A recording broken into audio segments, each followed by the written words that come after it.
Madame, Monsieur, bonsoir. Bienvenue dans cette édition. Voici les principaux titres de l'actualité. À la veille de la réunion de concertation prévue demain, le chef de l'État Abdelkader Ben Saleh poursuit ses consultations. Il s'est entretenu aujourd'hui avec Filali Rouini et Mohamed Al-Arbi Ould Khalifa en leur qualité de personnalité nationale.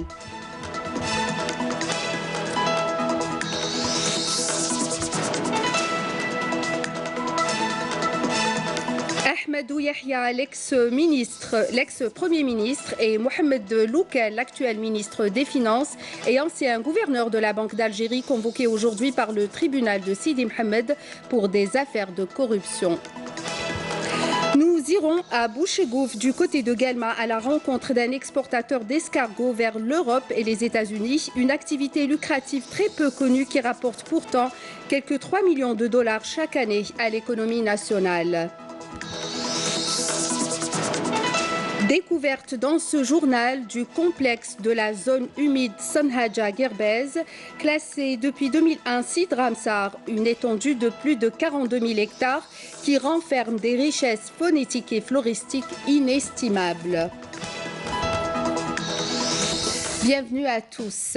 Tout d'abord, le chef de l'État Abdelkader Ben Saleh a reçu aujourd'hui le président du mouvement Al-Islah, Filali Rouini, au siège de la présidence de la République.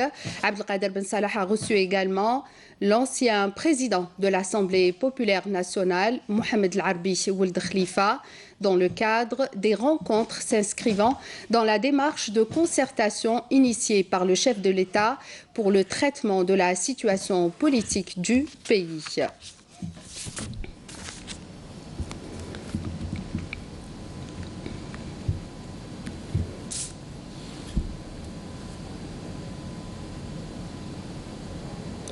Une réunion de concertation à l'invitation de la présidence de la République est prévue demain en vue d'examiner la situation politique du pays et trouver les moyens d'assurer la transparence de l'élection présidentielle prévue le 4 juillet prochain. Plusieurs partis politiques et personnalités nationales ont été conviés à cette rencontre. Nakhla Al-Arbi. Sur fond d'interrogation quant à la crise politique qui secoue le pays, la 9e semaine de mobilisation populaire vient conforter la nécessité de trouver des solutions dans le cadre de la légalité constitutionnelle. Des solutions qui soient à même de répondre aux attentes et revendications populaires et de préserver la stabilité du pays. Se mettre autour d'une table est une nécessité, mais il faudrait que toutes les sensibilités soient représentées et que toutes les parties le seront, ce qui nous permettra d'affirmer que les choses se sont déroulées en toute démocratie. Et c'est aussi le choix fait par le peuple. Il s'agit de concertation dont l'objectif est d'arriver à des solutions aussi bien politiques, économiques que sociales. Néanmoins, la tenue demain de la conférence nationale devant réunir représentants de partis politiques et de la société civile en vue d'examiner la situation politique du pays et préparer les élections du 4 juillet pourrait, dit-on, permettre d'entrevoir une issue à l'impasse que traverse le pays à travers le dialogue initié par le chef de l'État. Devant cette crise, nous devons connaître d'abord tous les acteurs impliqués dans sa gestion. Il faudrait savoir prendre en considération tous les paramètres pour une plus grande transparence du dialogue. Il est question de confiance et de garantie, notamment pour ce qui est des personnalités qui prendront part. On ne se limitera pas à une seule conférence. Les concertations de demain sont toutefois loin de faire l'unanimité, donc consensus, même si elles sont censées tracer les lignes directrices d'une Algérie nouvelle telle que souhaitée par tous les Algériens. Et le président du Front El Moustaqbel a confirmé sa participation à la réunion de demain lors d'une conférence de presse animée aujourd'hui au Forum d'El Moujahid. On écoute sa déclaration. مستحيل نوصل إلى حوار اللي يجيب نتيجة بدون أن يكون الحوار مع السلطة. السلطة جزء من الحل. السلطة جزء من الحل ولا بد يكون الحوار معها ومع كل الأطراف. نهضر على الطبقة السياسية، على المجتمع المدني، على الممثلين من الحراك، على كل الناس. يعني الفاعلين السياسيين، الفاعلين السياسيين يكونوا موجودين. لأن ما لازمش في ظننا أننا نحاور بعضنا البعض ونقصي السلطة وقال السلطة مش متوجهة. هي جزء من الحل.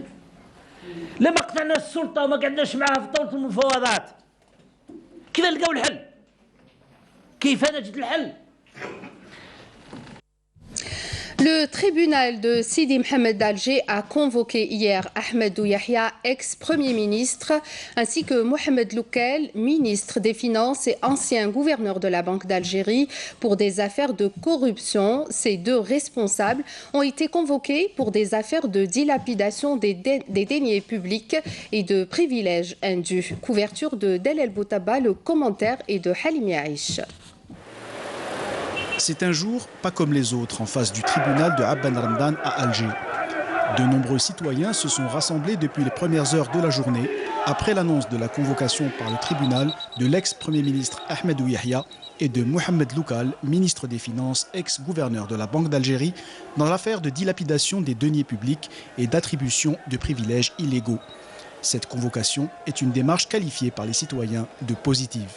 احنا اليوم جينا هنا امام المحكمه نثمن المبادره اللي اتخذها نائب وزير الدفاع قائد الاركان وهذا مطالب من مطالب الحراك. نحن نثمن هذه الخطوه التي قام بها القضاء وهي تدل على بدايه استقلاليته وبدايه تحرره وهذه خطوة إيجابية جدا. ثانيا نثمن نداء الجيش الوطني الشعبي لفتح ملفات الفساد ونطالب بفتحها كلها. نحن نؤيد الجيش الوطني الشعبي بكل ما أوتي هذا الشعب من قوة ويجب أن يستقل القضاء عن الهاتف.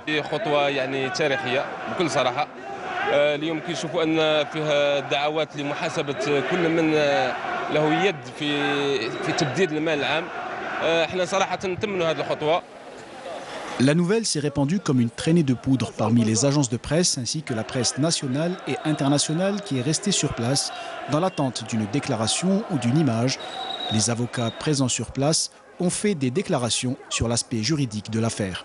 متهم يمثل امام سيد وكيل الجمهوريه بدوره لما يكون احد اعضاء الحكومه يحيله على المحكمه العليا على سيد النائب العام لدى المحكمه العليا الذي يخطر رئيس المحكمة العليا وبدوره يعين أحد أعضاء المحكمة العليا لسماعه. باش نحطوا الرأي العام في الصورة من الناحية القانونية اليوم لو يمثل السيد أحمد ويحيى ومحمد لوكال أمام وكيل الجمهورية لمحكمة سيدي محمد سوف يتم التحقيق في هذه القضية وإذا اطلع أنهما قد ارتكبا جناية أو جنحة يعاقب عليها القانون ففي هذه الحالة سوف يتم إحالة الملف على مستوى النيابة العامة الموجودة على مستوى المحكمة العليا التي بدورها تخطر رئيس المحكمة العليا بالملف لتشكيل لجنة تحقيق ممكن جدا هو يترأسها شخصيا رئيس المحكمة العليا لإجراء التحقيق.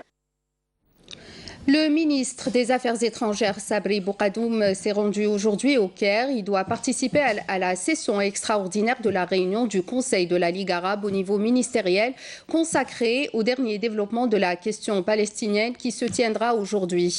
Cette réunion, qui se tient à la demande de l'État de Palestine, a eu le soutien et l'appui des pays arabes, dont l'Algérie. À cette occasion, le ministre des Affaires étrangères aura une série d'entretiens avec ses homologues arabes présents à cette rencontre.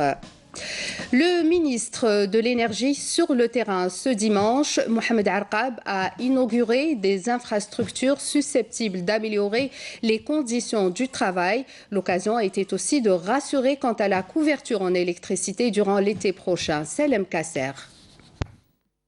Dans le but d'améliorer les conditions de travail et les prestations de services, le groupe Sonelgaz vient d'être renforcé par de nouvelles infrastructures. Elles ont été inaugurées aujourd'hui par le ministre de l'Énergie.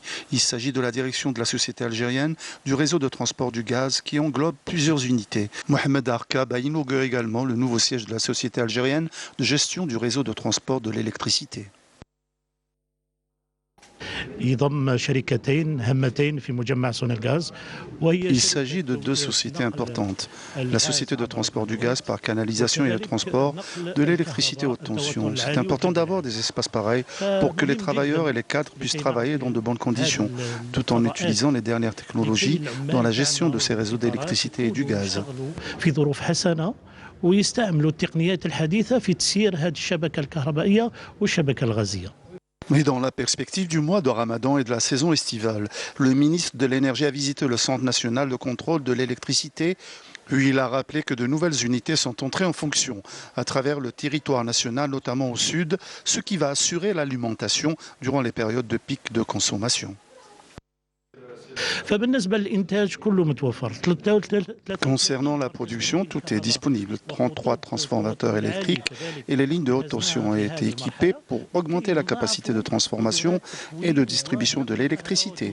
Plus de 1000 centres de basse tension ont été réalisés à travers toutes les wilayas pour améliorer la qualité de distribution.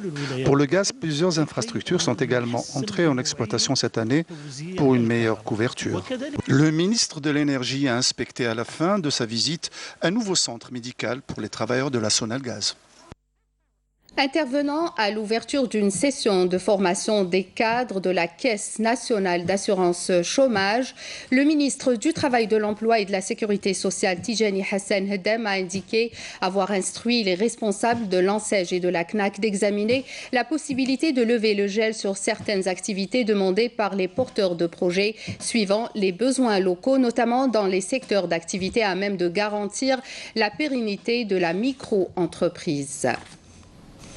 Et de son côté, le ministre de l'Agriculture, du Développement rural et de la Pêche, Cherif Oumari, a présidé aujourd'hui une réunion regroupant les directeurs centraux du ministère ainsi que l'ensemble des directeurs des services agricoles des 48 wilayas du pays et l'ensemble des présidents des chambres d'agriculture en vue d'évaluer l'ensemble des dispositions prises pour améliorer le fonctionnement du secteur agricole et son développement. C'était également l'occasion pour étudier les démarches à prendre pour renforcer les mesures prises par le gouvernement en prévision du mois de Ramadan, concernant notamment la disponibilité des produits alimentaires ainsi que leur bonne distribution.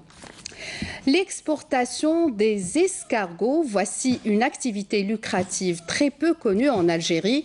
Pourtant, notre pays exporte des centaines de quintaux par an à partir de l'aéroport d'Alger. Ils sont quelques 10 regroupeurs exportateurs à travers tout le nord du pays à s'adonner à cette activité qui rapporte quelques 3 millions de dollars annuellement à l'économie nationale, qui est le premier exportateur à travers le monde de ce petit animal. Nous avons rencontré à Bouchegouf, du côté de Guelma, Mohamed Fawzi, un exportateur vers l'Europe et les États-Unis.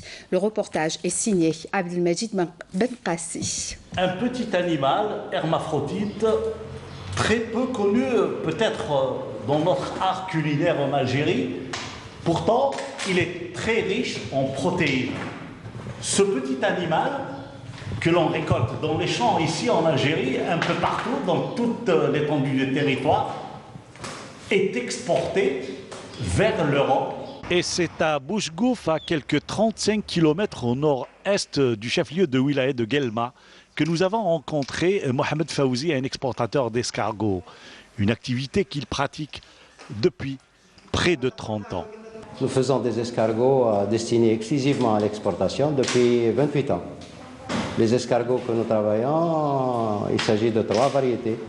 Eryx aperta, Eryx aspersa, Eryx vermiculata, que font également des collègues, il s'agit d'une dizaine d'exportateurs.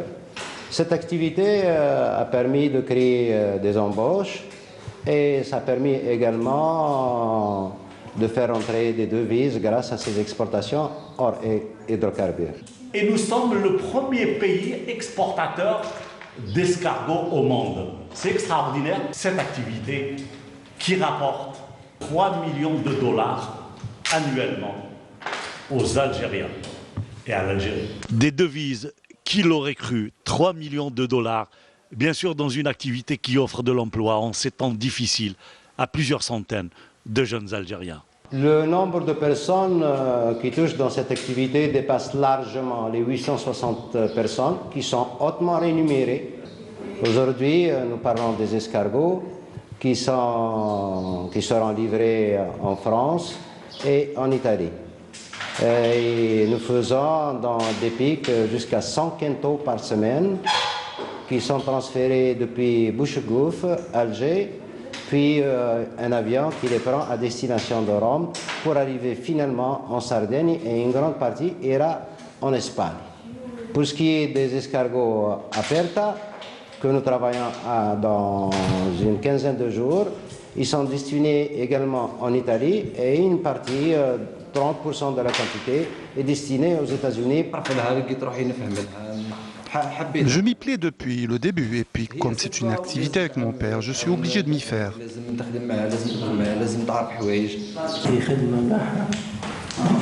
C'est un travail qui me convient et puis c'est agréable de travailler ici, surtout que je suis bien payé.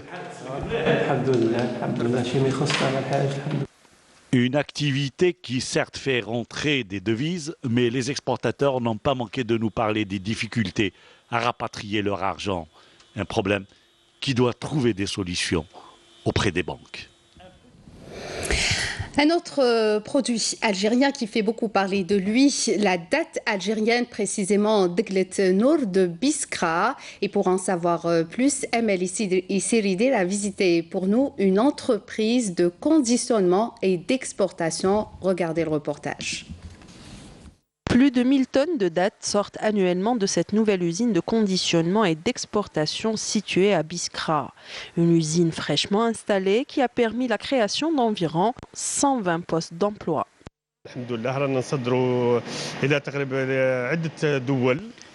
Nous exportons vers plusieurs pays, dont l'Allemagne, les États-Unis, le Canada, le Qatar et l'Espagne. Plus de 50% de notre production est destinée aux États-Unis et 40% environ vers l'Allemagne. D'autre part, cette nouvelle usine veille à présenter un produit 100% bio, répondant aux normes internationales. للتأكد من صحة المنتوج أنه بيولوجي وما فيهاش المواد كيماوية. Pour s'assurer que le produit est 100% biologique et qu'il ne contient aucun pesticide ni produit chimique, on prend des échantillons de plusieurs agriculteurs et on les fait analyser en Europe. La société Biodat compte environ 250 employés. Nous sommes aujourd'hui dans l'unité de conditionnement. Il y a d'autres unités pour les premières opérations de transformation. La date algérienne n'est plus à présenter, reste seulement la labellisation de Deglet Nour et accorder des facilitations pour l'exporter en vue de lui conférer une place sur le marché extérieur. Et dans la wilaya de Khenchla, le secteur agricole se dote d'une nouvelle unité de stockage et de conditionnement, un investissement privé qui a permis aux agriculteurs de la région de stocker le surplus de la production et faciliter sa commercialisation. Camélia Mellel. Khenchla a enregistré durant cette saison une production abondante de pommes. Ce rendement a poussé Abdelkrim, un jeune investisseur, à installer sur ses terres agricoles des chambres froides indispensables pour le conditionnement et le stockage de ce fruit. Un projet qui est d'un grand apport pour les agriculteurs de cette wilaya. Nous avons stocké cette année près de 7000 quintaux de pommes et nous collaborons en ce moment avec 50 agriculteurs de la région de Khenchla. Mieux encore, nous employons dans cette unité de stockage plus de 20 employés. Pour la plupart sont des jeunes de la région. On projette très prochainement de lancer une opération d'extension qui nous permettra d'augmenter la capacité de stockage de 10 000 à 12 000 quintaux. L'ouverture de cette usine est une occasion pour nos jeunes de trouver un emploi décent.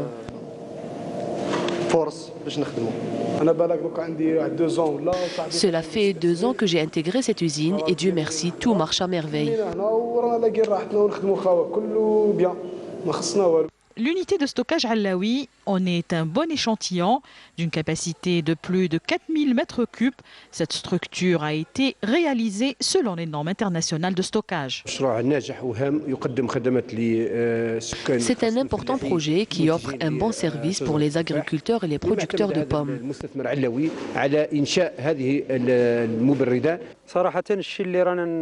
Sincèrement, la qualité du produit, la façon d'emballer et de stocker ces pommes ne laisse rien à envier aux produits de l'importation. Un acquis qui tombe donc à point nommé pour les producteurs de la région qui trouvaient des difficultés à stocker le surplus de leur production, entravant ainsi toute éventuelle extension de leur projet. Et la commune de Sebseb dans la wilaya de Gherdaya connaît aussi un important développement agricole grâce notamment à l'abondance des eaux souterraines. Seulement, l'alimentation des terres agricoles en électricité freine l'extension des parcelles agricoles qui sont souvent sujettes aux inondations de l'Oued qui traversent l'oasis. Karim Maïfa. Des palmeraies et des champs de fruits et légumes à perte de vue, nous sommes à Sebseb, une oasis verdoyante à quelques encablures du chef-lieu de la wilaya de Gherdaya. Ici, les agriculteurs vivent dans une quasi-autarcie, même si certains d'entre eux se plaignent de ne pouvoir étendre leurs exploitations agricoles. On a un gros problème dans l'alimentation de l'oasis en électricité. On atteste mon projet qui est à l'arrêt actuellement du fait de l'absence totale d'électricité. Les autorités ont raccordé tous mes voisins autour de mes terres au réseau de Sonelgaz, mais pas moi. De ce côté, il y avait un petit muret détruit par la dernière crue de l'Oued qui a endommagé également une partie des terres de mon voisin qui avait fait des travaux pour protéger sa parcelle de terre, aujourd'hui détruite par les pluies qui se sont abattues sur la région. La dernière crue a détruit une partie de ma récolte. On aimerait maintenant que les autorités prennent leurs dispositions pour faire sécuriser les rives de l'Oued, sujets aux inondations intempestives. Ce qui attire l'attention ici, c'est l'expérience réussie haut la main par cet agriculteur qui s'est lancé dans l'agrumiculture et qui a connu un franc succès malgré la rudesse du climat de la région. On aimerait que les autorités nous soutiennent en créant des barrages pour contrôler la furie des eaux pendant les épisodes de grande pluie. Ce serait bien s'ils peuvent aussi créer des pistes pour faciliter l'accès à nos terres, notamment dans les régions de Sebseb. Des préoccupations en partie entendues par les autorités locales qui ont lancé des travaux de réalisation de plusieurs voies d'accès à ces parcelles de terre, créant ainsi une véritable dynamique dans une zone qui en avait grand besoin. Et selon un communiqué du ministère de la Défense nationale et dans le cadre de la lutte contre le crime organisé, un détachement de l'armée nationale populaire, en coordination avec les éléments de la gendarmerie nationale, ont arrêté hier à Al-Elma, wilaya de Sétif, 3 narcotrafiquants en possession de 114 879 kg de kif traité, tandis que des gardes frontières ont saisi à Tlemcen une autre quantité de la même substance s'élevant à 155 kg. Et dans le même contexte, des éléments de la gendarmerie nationale ont appréhendé à Achlef et Skikda 4 narcotrafiquants et saisi plus de 10 kg de kif traité et 2 armes à feu. D'autre part, des détachements de l'ANP ont arrêté lors d'opérations distinctes menées à Janet, Tamanrasset et Ingzem 10 orpailleurs et saisi un camion, 33 groupes électrogènes, 12 marteaux-piqueurs, 10 broyeurs de pierre ainsi que 210 grammes de cuivre et d'autres objets, alors que 11 immigrants clandestins de différentes nationalités ont été interceptés à Ingzem, précise le communiqué du MDN. Le complexe de la zone humide Sanhaja Gerbez est classé depuis 2001 site Ramsar, une étendue de plus de 42 000 hectares. Aujourd'hui, sa ressource hydrique est menacée par les riverains. Un travail de sensibilisation est alors mené sur le terrain et une convention a été signée avec le PNUD pour sa conservation, nous dit Saïda Mayouf. Le complexe de la zone humide Sanhaja Gerbez dans la daïra de Ben Azouz à l'est de Skikda. Une étendue d'eau immense de 42 100 hectares. Nous sommes au lieu dit Garat el-Hajj Tahar, le lieu le plus représentatif de la zone humide. D'une richesse faunistique et floristique inestimable, en 2001, elle est classée comme zone d'importance internationale dans la Convention Ramsar. Il renferme 5 critères sur les 9 critères de classement. C'est un lieu d'hivernage de pas mal d'oiseaux hivernaux et aussi c'est un lieu où niche pas mal de oiseaux d'eau. Par exemple, on a l'iris mature à tête blanche, la cercelle marbrée et aussi la poule sultane. C'est la superficie globale, c'est de 42 100 hectares. La superficie des plans d'eau, on a 2608 hectares, c'est les plans d'eau, plus les plaines inondées et des forêts d'ornées. Considérée comme un immense réservoir d'eau de 42 millions de mètres cubes, la plaine de Guerbès souffre d'une surexploitation de ses espaces et surtout de ses ressources hydriques par les riverains, à même de causer une rupture de son équilibre biologique menaçant sa pérennité. Des actions de sensibilisation sont alors entreprises. Aujourd'hui, nous constatons avec le changement climatique qu'il y a un dérèglement de certains écosystèmes naturels. Dans ce cadre-là, la direction de l'environnement, avec les services des forêts et donc le milieu associatif, travaille en coordination avec la population locale pour sensibiliser cette population sur les risques qui sont en train de menacer donc cette zone humide au niveau de la zone de la Gargara de l'Hashtahar. Donc les locaux qui occupent et qui exploitent les lieux ici, donc on les sensibilise sur la nécessité de consommer donc le moins d'eau dans l'agriculture. Et dans une politique nationale de conservation des zones humides, de la biodiversité et du développement durable, un accord de partenariat Algérie-PNUD a été conclu récemment. C'est un projet de coopération PNUD-Algérie qui vient de démarrer le 7 février 2019. Il s'étale sur une année. Donc il a pris quelques aspects, quelques objectifs pour en dire c'est les choses primordiales pour donner de la zone sa vraie valeur. Donc le premier projet, c'est la restauration du cordon dunaire sur 17 hectares. Donc ça va nous permettre d'améliorer la lutte contre les inondations et l'érosion éolienne et aussi conserver l'habitat naturel de la flore et de la faune des zones humides. Le deuxième, c'est l'autonomisation d'un groupe de femmes grâce à un micro-projet sur la valorisation de la figue de Barbarie. Nul doute, les zones humides méditerranéennes, mais surtout celles côtières, jouent un rôle capital dans l'atténuation de l'impact des changements climatiques, car elles permettent de gérer les phénomènes météorologiques extrêmes. Culture à présent et à l'occasion de la célébration du mois du patrimoine, une visite guidée au Bastion 23 s'impose, l'un des plus importants monuments historiques de la capitale. Classé patrimoine mondial de l'UNESCO, le Palais des Raïs se démarque par son style architectural exceptionnel, mais surtout par son histoire racontée ce soir par Naïma Haouch. Il est l'un des monuments historiques les plus importants d'Algérie. Le Bastion 23 trône sur la mer, en plein centre d'Alger. Témoin incontesté de la période ottomane, le Palais des Raïs est ainsi l'un des rares vestiges attestant du prolongement de la Médina vers la mer à l'époque ottomane. Le palais tombait en ruine, mais les autorités concernées ont procédé à la restauration de cet important monument historique. Sa restauration avait commencé en 1987. Les travaux de restauration et d'entretien avaient pris fin en 1994. En 1990, le vestige de la Casbah est classé patrimoine mondial de l'UNESCO. L'édifice historique renferme les palais 23, 17 et 18. Ce dernier renferme à son tour bien des trésors. Il représente le plus grand intérêt architectural. Il aurait été construit au XVIIIe siècle par le Raïs Arnaout Mami, d'où l'appellation Salmami. Cet endroit est très particulier. On y organise à longueur d'année des manifestations artistiques et culturelles, à commencer par le mois du patrimoine, le mois du Ramadan et tous les autres jours de l'année. De style mauresque, le monument qui s'étend sur 4000 m² enchante à plus d'un titre. L'intérêt architectural qu'il offre d'une part et comme dernier quartier de la Basse Casbah d'autre part.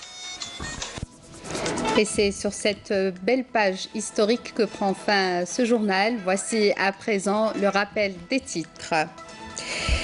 À la veille de la réunion de concertation prévue demain, le chef de l'État Abdelkader Ben Salah poursuit ses consultations. Il s'est entretenu aujourd'hui avec Filali Rouini et Mohamed Larbi Ould Khalifa en leur qualité de personnalité nationale.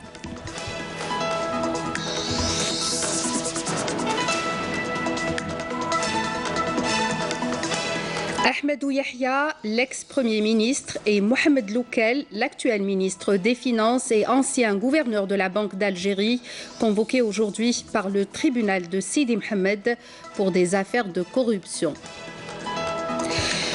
Nous avons été à Bouchegouf, du côté de Guelma, à la rencontre d'un exportateur d'escargots vers l'Europe et les États-Unis, une activité lucrative très peu connue qui rapporte pourtant quelques 3 millions de dollars chaque année à l'économie nationale. Et à Skikda, découverte dans cette édition du complexe de la zone humide Sanhaja Guerbez, classé depuis 2001 site Ramsar, une étendue de plus de 42 000 hectares qui renferme des richesses faunistiques et floristiques inestimables. C'est la fin de ce journal. Merci de nous avoir prêté attention. Je rappelle que tous nos programmes sont disponibles sur les sites internet de la télévision. Excellente soirée sur Canal Algérie. Au revoir.